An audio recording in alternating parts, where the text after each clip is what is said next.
What if the most dangerous secret in a kingdom wasn't hidden in a fortified dungeon, but running barefoot through a muddy village? She faked her own death to protect the Alpha King's unborn heir. 5 years later, the king just rode into town, and he is looking right at his son. The village of Oakhaven was a miserable stretch of mud and thatch nestled against the jagged spine of the Frost Peak Mountains. It was a place where people went to be forgotten, and for Rosalind Harrington, anonymity was the only thing keeping her breathing. 5 years had passed since the night the royal citadel of Ethelgard burned, yet the scent of charred timber and treason still haunted her dreams. To the world, and more importantly, to the Alpha King, Rosalind Harrington was dead, consumed by a tragic fire in the servants' quarters. It was a lie meticulously crafted with the help of crushed wolfsbane, a stolen corpse, and a desperation so profound it had overridden her very nature. Rosalind sat by the hearth of her small, drafty cottage, her calloused fingers expertly weaving heavy wool into a winter cloak. Outside, the howling wind masked the sound of the village stirring, but her enhanced hearing picked up the steady, rhythmic heartbeat of the boy sleeping in the loft above. Arthur. He was 5 years old, though he possessed the height and broad shoulders of a boy nearing 8. His rapid growth was the first undeniable sign of his lineage. But it was his eyes that terrified Rosalind the most. Whenever the boy was angry, his irises would flare from a soft, earthy brown into a piercing, luminescent silver gold. It was the genetic signature of House Laurentius, the eyes of the Alpha King. Rosalind's chest tightened as she recalled the man who had given Arthur those eyes. Cedric Laurentius, the Alpha King of the Northern Vales. Their love affair had been a reckless, intoxicating secret. She had been a mere archivist in the royal library, a lesser wolf of no political consequence. Cedric had been a newly crowned monarch, burdened by a fractured kingdom and the looming threat of civil war. In the dim, dusty aisles of the library, they had found solace in one another. Cedric had spoken of defying the council, of claiming Rosalind as his true mate before the goddess, but the brutal reality of medieval politics had intervened. To secure the loyalty of the powerful southern pacts, Cedric was forced into a betrothal with Lady Cordelia Belmont, a ruthless and aristocratic she-wolf whose cruelty was legendary. Rosalind had intended to slip away quietly, her heart broken, but the discovery of her pregnancy had changed everything. She remembered the night Lady Cordelia cornered her in the Citadel Gardens. The aristocratic woman's eyes had flashed with lethal intent as she whispered, "A king cannot have bastards muddying the bloodline, little mouse. By tomorrow's sunrise, you and the mistake in your belly will be nothing but ash." Cordelia had not made an idle threat. That very evening, Rosalind's quarters were barred from the outside and set ablaze. Had it not been for a hidden trapdoor used by the castle's architects centuries prior, Rosalind would have perished. She had fled into the freezing rain, coating herself in toxic wolfsbane to mask her scent from the king's trackers, and walked for 3 weeks until her boots rotted and her feet bled. She traded her royal silks for beggar's rags, and eventually collapsed in the snow just outside Oakhaven, where the local apothecary, an old human named Tobias Reed, had taken her in. Now, Rosalind survived by sewing garments for the local human population, keeping her wolf entirely suppressed. She never shifted. She never attended the full moon runs. She lived as a human to ensure Arthur would never be discovered. But hiding Arthur was becoming impossible. Just yesterday, a group of older boys had cornered a stray dog in the village square, throwing stones at the terrified animal. Arthur, barely 5, had marched into the center of the fray. When the largest boy, a hulking 13-year-old, shoved Arthur, the young royal hadn't cried. Instead, a low, guttural growl had ripped from Arthur's chest, a sound so dominant, so primal, that the older boys had immediately dropped to their knees, their human instincts demanding submission to an apex predator they couldn't even comprehend. Rosalind had snatched Arthur up and dragged him home, her heart pounding a frantic rhythm against her ribs. She had scolded him, tears in her eyes, begging him to hide his strength. Arthur had simply looked up at her with those devastatingly familiar silver-gold eyes and asked, "Why must I hide, Mother? I am stronger than them." "Because your strength will get us killed," Rosalind had thought, pulling him into a desperate embrace. "Because if Lady Cordelia learns you survived, she will send an army to slaughter us. And if your father learns I kept you from him, his wrath will be even worse." A sudden sharp knock at the heavy oak door snapped Rosalind out of her memories. She set her sewing aside, instinctively checking the small silver dagger concealed beneath her apron. She unlatched the door to find Tobias Reed standing in the freezing rain, his weathered face pale beneath his heavy woolen hood. The old apothecary was out of breath, his chest heaving. "Tobias? What is it?" Rosalind asked, her voice hushed so as not to wake the boy above. "You need to pack your things, Rose," Tobias wheezed, using her assumed human name. He stepped inside, pushing the door shut against the howling wind. "You need to take the boy and head into the high caves, right now." Rosalind's blood ran cold. "What has happened? Have the Belmont guards been spotted?" "Worse," Tobias said, his hands trembling as he gripped her shoulders. "A rogue pack has been slaughtering livestock in the valley. The local baron sent a raven to the capital begging for aid." "And?" Rosalind pressed, her wolf clawing at the surface of her mind, sensing the old man's sheer terror. "The king has answered the call himself," Tobias whispered, his eyes wide with panic. "The royal banners were just spotted at the southern ridge, King Cedric Laurentius and his personal guard. They are riding into Oakhaven, Rose. They will be in the village square before midday." The floor seemed to tilt beneath Rosalind's feet. "Cedric. Here." After 5 years of grieving, of hiding, of looking at his face every time her son smiled. "I have to wake Arthur," Rosalind gasped, spinning toward the ladder that led to the loft. But as she reached the first rung, the heavy, earth-shattering sound of a war horn echoed through the valley. It was a sound that vibrated in the marrow of her bones, the sound of the Alpha King announcing his arrival. The village of Oakhaven, usually a dreary palette of brown mud and gray stone, was suddenly awash in the terrifying splendor of the Ethelgard Royal Guard, armored destriers, their massive hooves churning the freezing mud, filed into the cramped village square. The soldiers wore cloaks of deep crimson and armor of blackened steel, but it was the man leading the vanguard who commanded the absolute, breathless silence of the villagers. King Cedric Laurentius sat atop a monstrous warhorse, his posture rigid and unforgiving. 5 years had altered him. The vibrant, passionate man Rosalind had loved in the dusty alcoves of the library was gone, replaced by a sovereign carved from ice and iron. His jaw was covered in a thick, dark beard, and his eyes, those striking silver-gold irises, were cold and dead. The loss of his purported true mate in the Citadel fire had broken his spirit, leaving behind a ruthless tactician who ruled with a heavy, uncompromising hand. He had married Lady Cordelia, as duty demanded, but the kingdom whispered of a frozen marriage and a king who spent his nights hunting rogues rather than sharing his queen's bed. Riding beside him was Gareth Weston, his fiercely loyal beta. Gareth pulled his mount to a halt, his nose flaring as he took in the scent of the terrified human villagers. "The trail of the rogue beast leads directly through this settlement, Your Grace," Gareth muttered, his voice a low rumble meant only for werewolf ears. "It is massive, unusually so, a mutated alpha, perhaps." Cedric did not look at his beta. His eyes scanned the crumbling rooftops and the shivering peasants. "Clear the villagers. Put them in the stone church and barricade the doors. The beast is close. I can smell its rot." At the far edge of the square, hidden in the shadows of the blacksmith's forge, Rosalind watched with her heart in her throat. She had wrapped a heavy scarf around her face, leaving only her eyes exposed, and had slathered her neck and wrists with a pungent paste of garlic and crushed mint to mask her natural scent. She had a satchel slung over her shoulder, containing whatever coin she had saved and dried meat. She just needed to slip around the back of the forge, retrieve Arthur from the apothecary's cellar where she had hidden him, and flee into the treacherous Frost Peak trails. "Just don't look at him," Rosalind told herself, forcing her gaze away from Cedric's broad shoulders. The mate bond, even dormant and suppressed by distance, throbbed painfully in her chest. Her wolf whined, recognizing the scent of pine and crisp winter air that was uniquely Cedric's.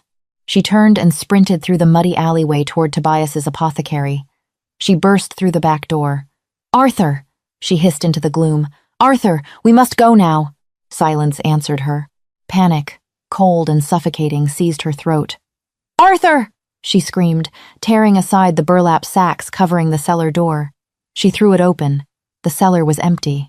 A small, muddy footprint stained the bottom of the wooden stairs, leading toward the small grated window that opened up to the main street. The grate had been pushed completely out of its stone frame. No, no, goddess, please no. Arthur, with his boundless curiosity and absolute lack of fear, had crawled out to see the soldiers. Rosalind bolted back into the freezing street, her eyes darting wildly. The royal guard was busy herding the frantic villagers toward the stone church. The air was thick with the scent of human fear, wet horse, and the sharp tang of impending violence. Then, the scream tore through the village. It was not a human scream. It was the horrific, guttural roar of a monster. From the tree line at the edge of the village, the rogue wolf emerged. It was a nightmare of matted fur, exposed bone, and diseased muscle, standing nearly 7 feet tall at the shoulder. Black saliva dripped from its jaws as it locked its bloodshot eyes on a group of straggling children near the village well. "Form up!" Gareth Weston roared, drawing a massive broadsword. "Protect the flanks!" King Cedric was already moving. He vaulted from his horse, his body blurring as the ancient magic of his bloodline took over. Mid-air, the king's human form fractured and shifted, landing on the muddy ground as a colossal, pure-black timber wolf with silver-gold eyes. The Alpha King let out a deafening roar that shook the snow from the rooftops, charging the rogue. But the rogue was faster. It lunged, not toward the king, but toward the well, where a small boy in a patched wool tunic had just stepped directly into its path. Rosalind's blood turned to ice. "Arthur!" she shrieked, her voice lost in the chaos. Arthur did not run. The 5-year-old boy stood his ground, his small hands balled into fists. As the towering, infected rogue snapped its jaws, preparing to bite the child in half, Arthur's head snapped up. The boy let out a vicious, resonating snarl. It was a sound that defied his small stature, a pure, unfiltered wave of alpha command that rolled across the village square. The rogue beast froze mid-lunge, its diseased brain clashing against the crushing weight of the boy's aura. For a split second, the monster whimpered, forced into submission by the raw, ancient power radiating from the child. That second was all Cedric needed. The massive black wolf collided with the rogue, his jaws locking around the beast's throat. With a sickening crunch, Cedric snapped the monster's neck, tossing its lifeless body aside into the mud. The square fell dead silent, save for the heavy panting of the king in his wolf form. Cedric shook the black blood from his muzzle and slowly turned toward the child who had just paralyzed a monstrous rogue with a mere sound. Cedric shifted back into his human form, ignoring his nakedness in the freezing air, his chest heaving. He took a slow, deliberate step toward Arthur. The king's silver-gold eyes locked onto the boy's face. Arthur stared back, entirely unafraid, his own silver-gold eyes flaring with residual defiance. Gareth gasped from a few yards away, his sword dropping slightly. "By the goddess, Cedric, look at his eyes." Cedric fell to his knees in the mud, entirely oblivious to his surroundings.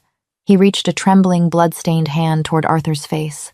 The boy possessed his jawline, his thick dark hair, and the unmistakable, legendary eyes of House Laurentius.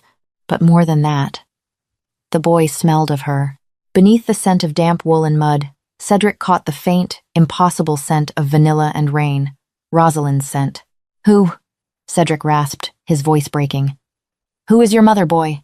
Before Arthur could answer, a frantic figure shoved through the line of royal guards. Rosalind, her scarf having fallen away in her sprint, threw herself between the Alpha King and her son, scooping Arthur into her arms and pressing his face into her neck. "Do not touch him!" Rosalind screamed, her eyes wild with terror, her chest heaving as she backed away. King Cedric froze, his hand still suspended in the air. The color drained completely from his hardened face. He looked at the woman he had mourned for 5 agonizing years, the woman he had watched burn to ashes in his nightmares every single night. "Rosalind?" Cedric whispered, the name tearing from his throat like a dying breath. The freezing rain continued to batter the village of Oakhaven, yet the silence in the square was absolute, heavy with the suffocating weight of a ghost stepping into the daylight. Cedric remained on his knees in the mud, his silver-gold eyes locked on the woman clutching the young boy. His chest heaved, the violent adrenaline of the kill rapidly dissolving into a shock so profound it left him paralyzed. "Rosalind," Cedric repeated, the syllables tasting like a prayer he had long stopped believing in. Gareth Weston, recovering his wits faster than his sovereign, immediately stripped off his own heavy crimson cloak and draped it over the king's bare, shivering shoulders. Cedric didn't seem to notice. He rose slowly to his feet, a towering figure of lethal grace and shattered composure, and took a hesitant step forward. Rosalind stepped back, her grip on Arthur tightening until the boy squirmed. "Stay back, Cedric," she warned, her voice trembling but lined with a fierce maternal steel. "Do not try to take him from me." "Take him?" Cedric's voice broke, a raw, devastated sound that sent a shiver through the assembled royal guard. He held up his hands in a gesture of pure surrender. "You burned, Rose." I sifted through the smoldering ruins of the servant's wing with my own hands. I buried bones. I buried ashes. For 5 years I have lived in a tomb of my own making, because the only light in my wretched life was extinguished. His gaze shifted to the dark-haired boy in her arms, his heart hammering a frantic rhythm against his ribs. "And now you stand before me, with a son. My son." Arthur looked between the towering, mud-soaked king and his weeping mother. The boy, possessing an intelligence far beyond his 5 years, reached up and wiped a tear from Rosalind's frozen cheek. "Is he the king, Mother? The one you said was made of winter?" Cedric choked back a sob at the child's words, the devastating reality of his absence crashing over him. "Why, Rosalind?" he whispered, the betrayal bleeding into his tone. "If you survived the fire, why did you not come to me? Why did you let me believe you were dead?" "Because the fire was not an accident," Rosalind cried out, the dam of her suppressed terror finally bursting. "The doors were barred from the outside, Cedric. I was locked in, meant to burn alive, because your betrothed discovered I was carrying your heir." The words hit the village square like a physical shockwave. The murmurs among the guards ceased instantly. Treason against the royal bloodline was a crime punishable by flaying. Cedric's expression morphed from devastated sorrow to a terrifying, absolute stillness. The temperature in the square seemed to drop 10 degrees. The air thickened with the oppressive, suffocating weight of an alpha's pure, unchecked fury. His eyes flared, glowing like twin stars in the gloom. "Cordelia," Cedric growled, the name vibrating with a lethal promise. "She cornered me in the gardens," Rosalind continued, her voice catching as the traumatic memories surfaced. "She told me a king could not have bastards muddying the bloodline. She ordered her personal guard to bar my doors and set the wing ablaze. I escaped through a smuggler's hatch in the cellar and fled into the mountains. If I had come to you, Cedric, you would have demanded a trial. The council, bought and paid for by Duke Belmont's gold, would have sided with her. They would have branded me a liar, and she would have found a way to kill Arthur eventually. I had to choose between your heart and your son's life. I chose his life." Cedric closed his eyes, a tear finally escaping and cutting a clean path through the blood and mud on his cheek. He had married the woman who had tried to murder his mate and his unborn child. He had shared meals with her, stood beside her at court, and allowed her family to amass terrifying power within his kingdom, all while the blood of his true love was supposedly on her hands. The guilt and rage were a toxic, blinding mixture.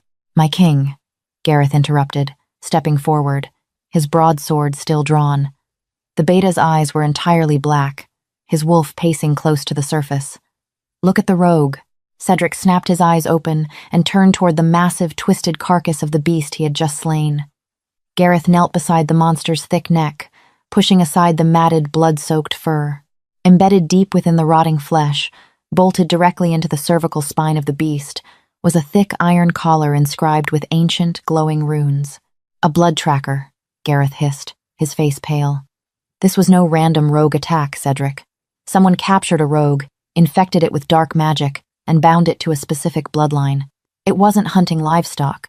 Rosalind gasped, pulling Arthur closer. "Yesterday, Arthur got into a scuffle with some older boys.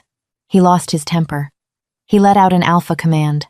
The magical resonance," Cedric realized, the tactical, ruthless part of his brain snapping into focus. The blood tracker felt the surge of royal Laurentius power and zeroed in on it. "Cordelia has spies everywhere. Someone must have reported an unnatural surge of alpha energy in Oakhaven, and she unleashed this abomination to finish the job she started 5 years ago." The king turned back to Rosalind, the sorrow in his eyes entirely replaced by the cold, calculating gaze of a warlord. He closed the distance between them in 3 long strides, stopping just inches away. He reached out, his large, scarred hand gently tracing the curve of Arthur's cheek, before his thumb brushed away the rain on Rosalind's chin. "You hid him well, my brave wolf. Cedric murmured, his voice a low rumble that sent a tremor of warmth down Rosalind's spine. You survived against impossible odds, but the hiding ends today. I will not lose you a second time, and I will not let the Belmonts breathe another day of our air. The journey back to the capital fortress of Ethelgard was brutal and fast.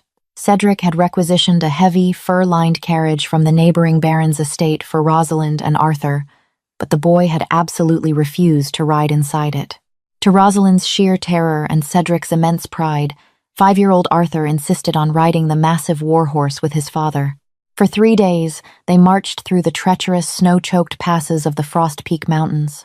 Rosalind watched from the carriage window as Cedric held his son securely in the saddle, pointing out the different mountain peaks and teaching the boy the ancient tracking signs of their ancestors. Arthur, who had grown up in the shadows, was flourishing under the sun of his father's attention. The boy's laughter, a sound Rosalind had always had to hush and suppress in Oakhaven, now echoed freely off the canyon walls. Yet, beneath the surface of this miraculous family reunion, a dark and lethal tension poisoned the air. Cedric rode with a permanent scowl etched into his features whenever he wasn't looking at Arthur. He had sent 3 ravens ahead to the capital, ordering the immediate arrest of Queen Cordelia and the lockdown of the Belmont family estates. However, none of the ravens had returned. The silence from Ethelgard was deafening, and Gareth's scouts reported that the usual merchant traffic along the King's Road had completely vanished. On the evening of the 3rd day, as the royal vanguard made camp in a dense pine forest just 20 leagues from the capital, the perimeter alarms were tripped. Guards drew their swords, the metallic hiss echoing through the trees.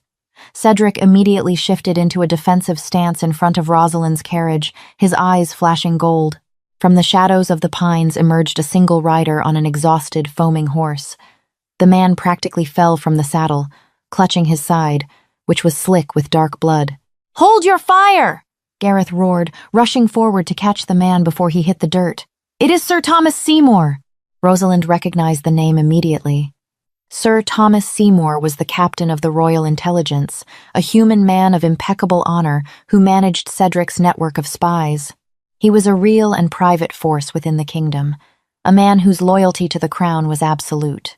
Cedric knelt beside his spymaster, pressing a piece of clean cloth to the deep sword wound in Seymour's side. "Thomas, speak to me. What has happened at the Citadel?" Seymour coughed, speckling his pale lips with blood. "Treason, Your Grace," he wheezed, his eyes wide with frantic urgency. "Absolute treason. Queen Cordelia intercepted your ravens. She knew you had found the boy. She knew her crimes were exposed. And she tried to flee?" Cedric demanded, his jaw clenched so tightly it looked carved from granite.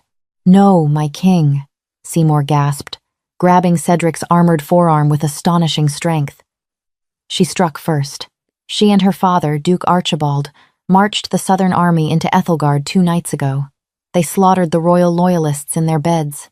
They have seized the throne room, the armory, and the outer walls." A collective gasp rippled through the royal guard. A coup, a full-scale rebellion. "On what grounds?" Gareth snarled, pacing furiously. "The Northern Lords will never accept a Belmont sitting on a Laurentius throne."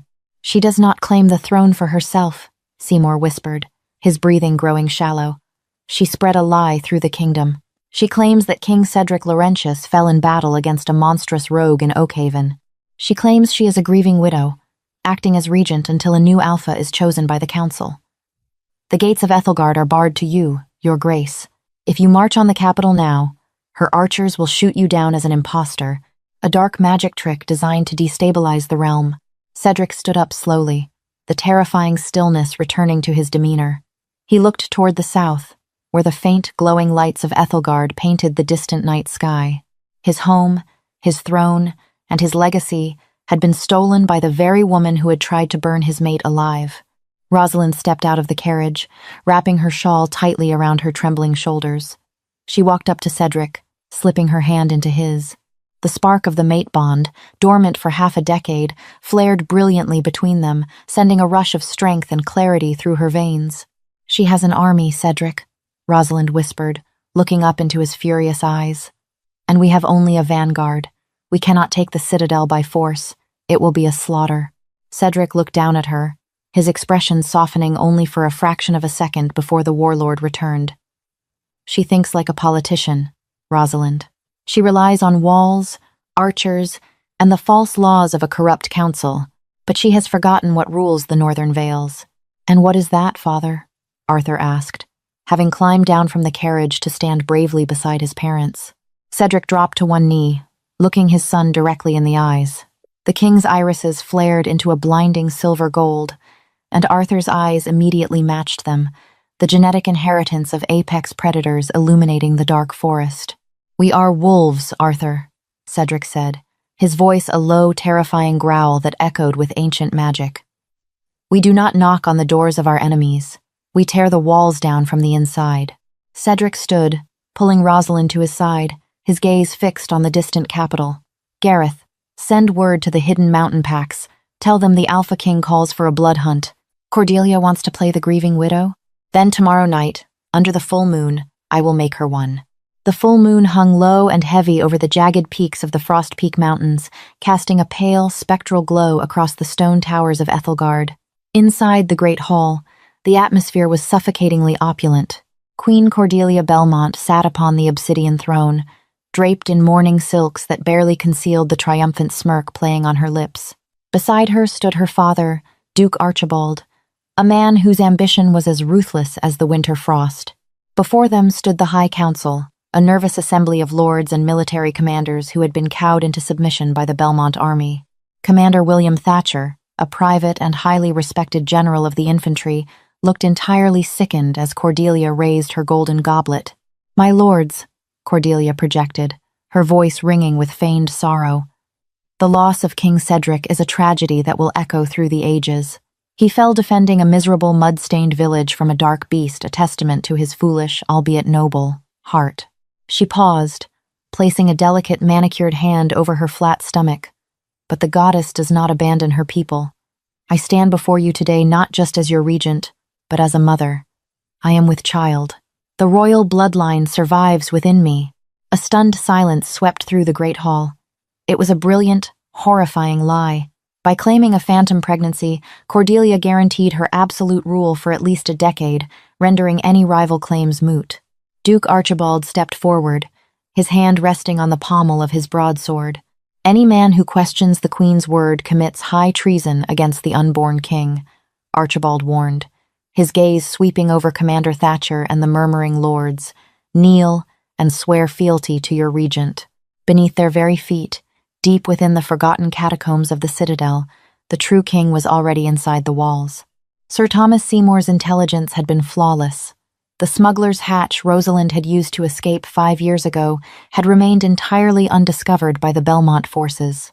Cedric, alongside Gareth Weston, and 50 elite warriors from the hidden mountain packs led by the formidable Lord Harrison Fordley, navigated the damp, pitch-black tunnels.